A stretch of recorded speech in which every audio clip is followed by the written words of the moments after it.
Welcome back to Gun&ShotTV. Today we're going to talk about the U.S. Krag Rifle. The Krag was kind of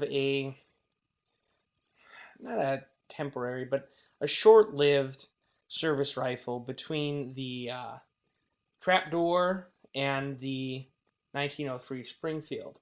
They made these in the 1890s. At the time, there was a whole lot of change going on in weapons. Smokeless powder was coming on the scene. Repeating rifles became a big part of how battles were fought. Let me put it that way. You saw people like Custer that went into battle with trapdoors that were single shot because that's what Army brass thought would be the best.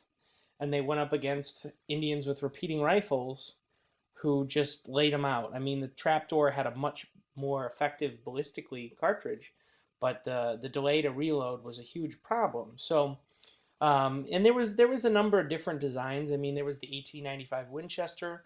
At the time, we weren't sure, would it be a lever action, would it be a bolt action?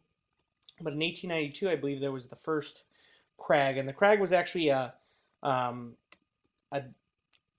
Swedish, I believe, design called the Krag-Jørgensen, and the U.S. adopted it in 30-40 Krag, which was a 30 caliber rifle round, and it's unique in that it loads from this side gate, so you could drop your ammo in, flip the gate shut, shoot a few times, and then you could reopen it, top off with a couple more rounds.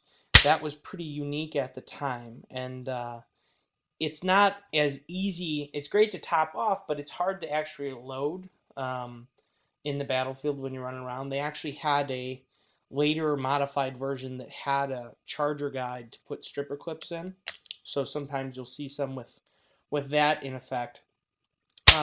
But pretty much an early bolt action rifle design.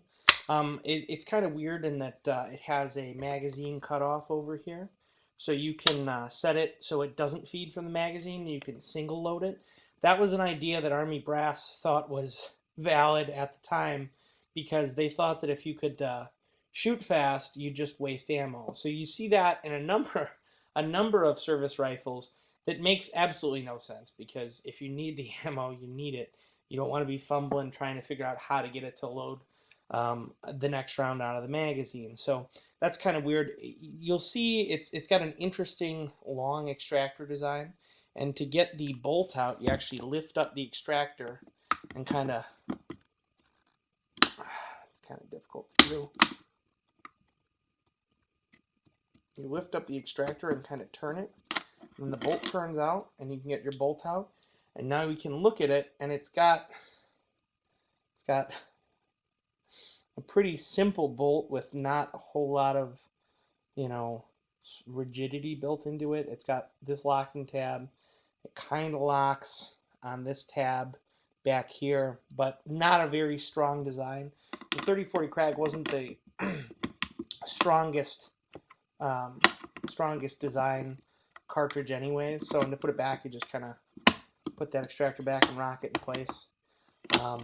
But definitely an interesting, side note. These are more collectible. The carbine ones are worth much more than the full-length rifle version.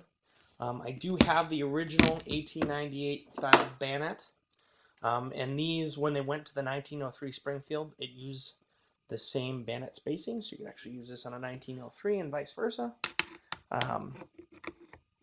But definitely you could see where we were going with the service rifle, but the 30-40 Krag really wasn't the be-all end-all. Like I said, the action is a little bit weak. I wouldn't consider the bolt the strongest, and the side-loading magazine, well, a neat idea, really didn't prove to be as effective in the battlefield as they had hoped.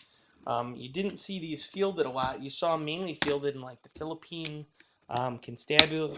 Constabulary, and during the Spanish-American War they saw limited service, but we really didn't have a massive war at the time that the Krag was really in service, so they didn't actually have a lot of actual use.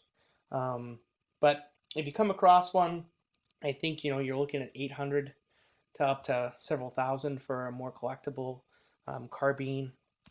So they're not super common anymore. I think my dad got this mail order back in the 60s from one of the big surplus houses.